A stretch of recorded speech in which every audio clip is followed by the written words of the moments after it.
And there it is, a draw. And he maintains the 2-point lead, Robert. Yeah, he did exactly as you foretold. He decided to use some of the match clock, get closer and closer to the shorter time controls. And are we getting this double fianchetto again? The answer clearly is yes. And once again, Hans has responded in the same way every time with a single fianchetto. We, again, might get some knight h4 action. They are repeating move for move, I think, what we just saw in Hikaru's last white game. So I don't know what more to say about this. In the previous game, the knight went to h4. It was awkward, but it was very strong because it eventually was able to land, or try to land on the f5 square, I should say. So in this one, d3, a calm setup, nothing traded just yet, 10 moves into the game, and Hans is going in for a think. So he's just trying to change his strategy, but this should play to Hikaru's benefit because he is choosing this for a reason. He feels comfortable in the style of position that we have. So Danya, where is the changeup going to happen? Yeah, I mean, maybe Hans should try a different opening setup because it does seem like Hikaru is so experienced in these types of positions. He knows where the pieces belong, when to make the knight jump, when to take the pawn on d5. It's something that you develop not by reading a book, not by learning a course, but just by playing hundreds, maybe thousands, or in Hikaru's case, probably tens of thousands of games in the same structure. We see Hans kind of making these non-committal moves, now going for a concrete decision. Bishop to a3. Oftentimes, white tries not to allow this because of how good the dark squared bishop is. In this case, though, we might see Hikaru trading on a3, deflecting black's queen to an awkward square, and then opening up the center. But Hikaru starts with c takes d5, and maybe that gives Hans a chance to take on b2. No, Hans simply recaptures on d5. We might get that trade on a3. Maybe white's bishop is going to shift out to h3, pinning the knight on d7. We saw Hikaru do this in the previous white game. He's doing it again. Bishop h3. Now he's inviting Hans's rook to move away from c8, but that's going to expose the c7 pawn. So you can see, just despite the unimposing facade of white's position, despite the fact that black has better center control, black has a lot of squares that he needs to babysit. And again, Hikaru pushes the pawn up to d4. Now we got more of a traditional Carlsbad structure, Robert. And once again, I'm just liking white's position a little bit more here. The nuances, right? The bishop on h3 is better than the bishop on b7. The knight on d7, it's stuck because the pawn on d4 outclasses it. A pawn 3 squares away for a knight often dominates it, and here that's very much the case. And there's the superfluous knights, as the late, great Jeremy Silman would talk about. The knight on d7, knight on f6. They're kind of fighting for the same square, and as you're pointing out, the white knight can reroute itself into the action. Yeah, white's knights are maneuvering beautifully, and they never seem to get in each other's way. Knight e2 would be the tempting move for me. Obviously, black is likely to respond with c7, c5, creating some central tension. Anything else catching your eye, Robert? Knight h4 is likely going to be met with g6. We sometimes see knight h4 and then the knight coming back to f3 if you think g6 is a serious weakness. But I don't think it's worth spending a tempo on that. Hans, he doesn't play c5. He tries to stay solid with c6, but he's cramped and his position is just uncomfortable. And there's no clear plan here for black. More fun to play Hikaru's position, that's for sure. The knight f4 can drop back to d3 and maybe up to e5 at some point. Also, white can expand on the queen side. a4 is an idea in some positions. Try to go a5, a4, b4 play with a pawn minority attack. We see this in Carlsbad structures, which isn't quite this, but it resembles it. And Hikaru's playing very quickly, Danya. It seems like he feels at home in this position. Yeah, it's a Carlsbad structure for white. It's more like Carl's good structure for white. And that knight on e5, that's definitely going to be pretty Carl's good. Pawn on c6 is going to be under fire, but now we get a version of a question nobody likes to ask themselves: which rook do I put on d1? Well, similar to that, which knight do you put on e5? Hikaru says, I'm kicking the can down the road. b4, fixing the pawn on c6 and preventing c5. And a4, a5 becomes a more legitimate idea. That pawn on b6 is what's preventing the white knight on d3 from entering the black position. And that bishop on b7, it's really a pawn at the moment. It has to go back to c8 at some turn, but it's not easy to do with the c6 pawn being so loose. Well, I think you wish it were a pawn. If you could play b6 to b7, that might even be worth sacrificing the bishop. I'm just kidding. Of course, good call, Robert. a4. Just notice the way Hikaru is using every inch of the board. He put the bishop on h3. Now he makes a move on the opposite side of the board. He wants to go a5, as you said, weakening the c5 square. And it's the collection of small victories for white. That's how you win a game positionally. Nothing big, nothing cataclysmic has happened. Black has just lost a lot of these small battles. When you lose too many of them, you end up losing the war. And right now, he is losing this game because knight comes to e5. The other knight has a beautiful spot on c5. Ugh. Yeah, the c6 pawn is tender. If you could pick up a black knight and put it on c4, we'd be talking about a very different type of game. And that's because black has an outpost there, but a knight can't reach there very easily.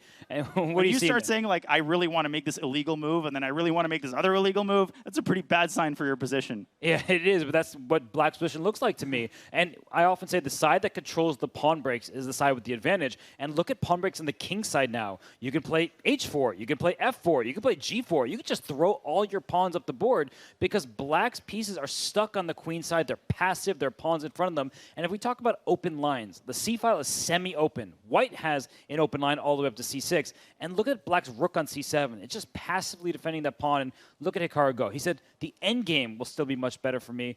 I think Hans did the right thing. He wants a knight on d6 up to c4, but it's clear, Danya, white is the side for choice. Yeah, and semi-open files, it's like getting a cookie when your sibling doesn't get one. They taste a lot better than when your opponent can partake.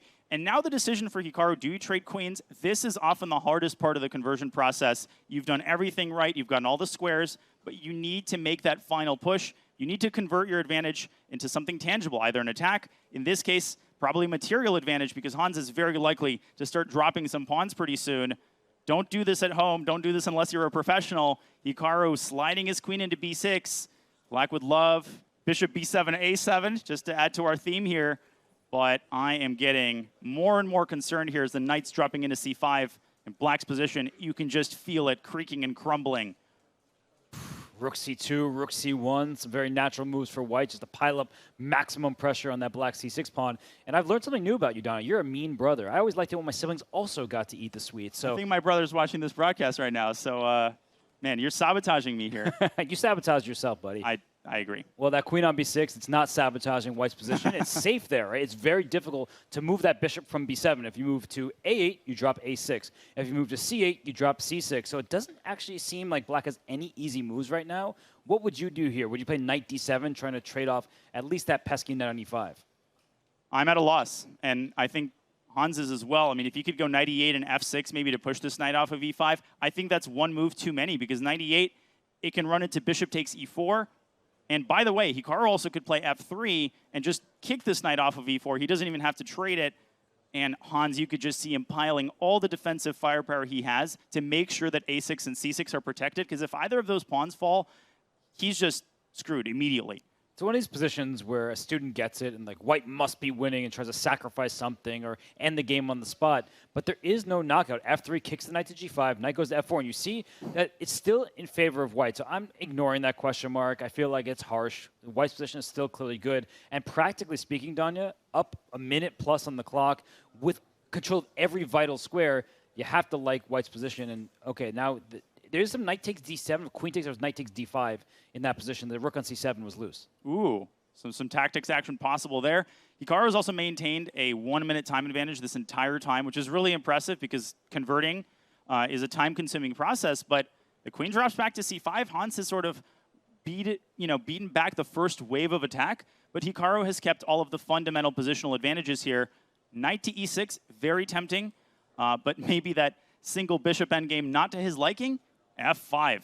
Desperate situations call for desperate measures, but knight g5 to c4 might become a legal move pretty soon. At last. If that knight can get to c4, black suddenly breathes a slight sigh of relief, but the side that controls the pawn breaks is the side we tend to prefer. h4 followed by e4 will be available, and that way you're just trying to chisel and open up more lines for the white pieces. But rook c1 takes c6, like sacrificing the exchange, is also something we should consider. That's one of the hardest parts of converting an advantage. It's transforming it. It's being comfortable with essentially saying, yeah, I love my position, I like everything about it, but I'm going to try to take this advantage and convert it into something else. He starts with e4, Robert. You did a bit of a double take.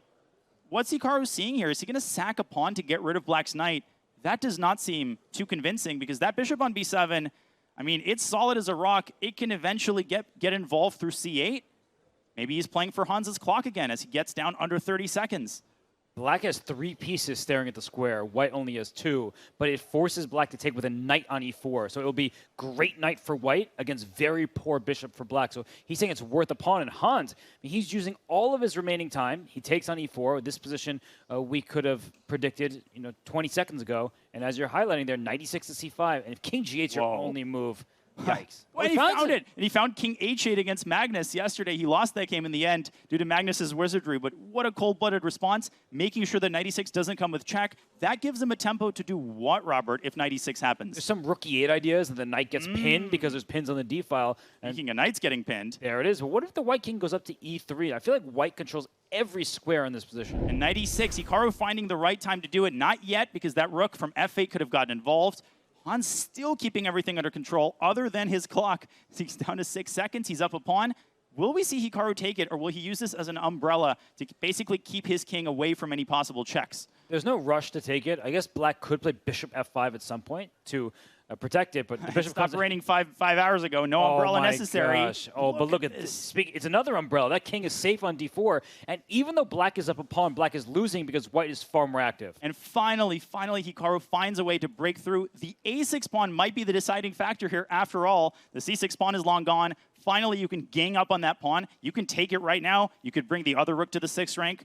The patience has been really impressive here, but one last bit of accuracy required. Hans desperately trying to get active. Well, rook F6 check forces the king to G file. King E7 gets mated. Oh. Rook C to E6. That would be a pretty nasty checkmate to see on the board. And otherwise, I feel like Hikaru has a choice. Does he move the rook first? Does he move his knight? He goes back to H3. There's no H6, so G5 is dropping. That knight it needs to be paid overtime. It could have gone back to F2 if necessary. Now you can go up to G5, back to F4. Now it's a perfect outpost. Take that pawn already, Hikaru. He could take and then go back to the C file. It's why he didn't take it earlier. Rook E4 wins. Knight E6 is the threat. And if rook C4, king takes D5. You've been doing your puzzle rush. I saw you doing that before the show. Hikaru, what a win. What a win indeed. Hikaru Nakamura moves to 5 points to 2 for Hans Niemann. And Hikaru, he needed to be crisper, said Magnus when he was on the show. And it feels like that game was as crisp as it gets. I mean, a lot of people are here on site watching from home. For entertainment purposes, this has been plenty entertaining. That game was also plenty instructive.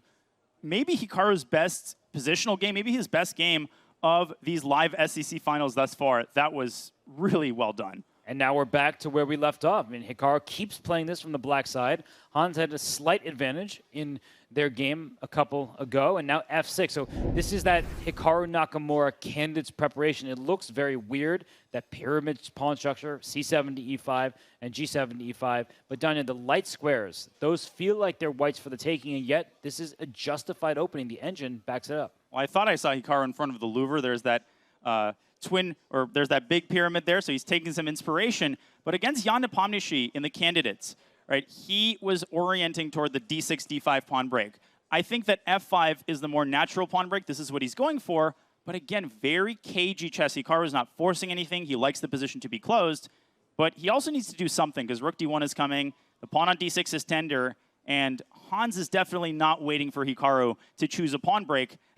H5 essentially traps the knight and leads to a disastrous loss of a pawn. It's those superfluous knights, once again. The knight on E7, it takes the path, the retreat from the knight on G6. And so H5 is a big threat. Oh, God. Yeah, that is how sometimes I play and regret it as soon as I do it. But now H5 can be played. And then H6? Exactly. You just use that pawn as a battering ram. You just go right after the black king. You're prying open the dark squares. And if H6 is played and black plays, say, G5, you're definitely thinking about sacrificing a piece on the square. Oh, absolutely. And I might not even be thinking about that sack. I might be doing it and then regretting it later. But we saw Reza winning a game against Hikaru with that pawn on H6 that creates these long-term attacking potential. As Hans makes a more cagey, more patient move with knight H4, maybe he thinks that H6 by Hikaru is impossible due to bishop takes H6. Maybe he's also right about that. But Hikaru says, you took your eyes away from the center for a second. I'm going to make you regret it.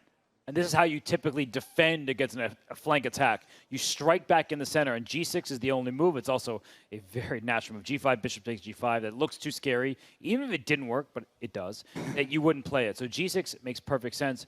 What else could Hikaru be considering here? Because I don't know if I would even think about a single other move. Knowing Hikaru, he's looking at moves like knight G8. I've seen him play these types of moves against me. It's not that we've ever played. Maybe he wants to ignore the situation on the king side. Pretend his king is perfectly safe. I don't find either of these options appealing. Maybe in a bullet game, maybe he worried about something after G6? Bishop G5 there is no longer effective. I'm pretty surprised. he's just seemingly wasting a lot of time at this point. It's not to waste the overall clock, and we know with his experience, he finds those moments where I can just sit and waste that match clock, tick, tick, tick. We'll get closer and closer to the eventual bullet and the end of the match. But here it seems like he's really thinking. He stared up. Like he just looked at the ceiling. Whoa! And he goes G5. And I was going to pull up an analysis board and show why this loses. Maybe Hans Niemann will show us why this loses, or Hikaru will show us why it doesn't. But if we bring up an analysis board anyway, just to quickly show why the other knight could not have gone to G6, it's because the queen, that's all the attacking force you need as it zigzags its way toward the lolly mate.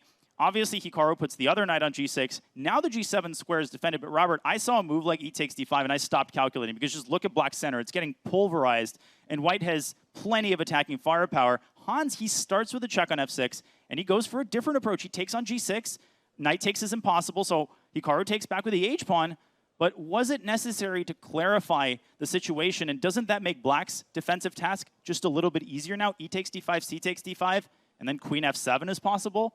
Yeah, that's a weirdly impulsive decision by Hans there to give that check on F6. It's much easier to defend this from the black side because the H7 square is a square the king could actually jump forward to in some of these positions to protect the G6 pawn. So yes, E takes D5, we see that's the only move that keeps the advantage for white, but the advantage, even if it's played, is quite slight. And the players, they don't think in terms of, am I 0.9 better? They think, is this attack going to work? Do I have a bailout option? And after bishop takes D5, there is bishop takes G6, that actually is getting closer and closer to the black king. But one idea that black may have in some positions done is rook d6. Like, that is going to be a nice saving move along the 6th rank. That was excellently spotted by you. I'm just going to show one very cool idea. If instead Hikaru had tried queen f7, let's get the queen trade in. There was this move, probably other winning moves, but queen g7 check is just a cool trick after the trade. Both minor pieces are hanging, so that was out of the question. But let's get back to the game. Bishop d5, rook e5, and queen f7. Now, very effective. We can see the dark squared bishop. All hands on deck here for Hikaru. I'm still terrified for his king safety. I'm looking at moves like knight h5. If I'm Hans, he needs to stay hands-on in this attack. And he's also got a lot of pawns, a lot of Hans for the sacrifice piece, Robert. Important not to forget that. He doesn't need to burn all of his bridges. I'm procrastinating because I'm trying to count how many pawns he has. I think it's 3. You are correct. There's 3 pawns, but there's one pawn that's great in the attack, but bad later in the game. It's that h6 pawn. You went to highlight it. You know exactly where I was going. Because with the queens off the board, and say the rook's getting traded as well, black will king h7, king takes h6. This is why we tell newer players especially not to overextend pawns. It's great for the attack. It threatens queen g7 checkmate if you can distract the black queen. But if the heavy pieces come off, immediately black will go and capture that pawn. And the h6 pawn could be bad in the middle game for another reason. It's something you pointed out. The black king now has a hiding spot on h7. Again, it's like the umbrella.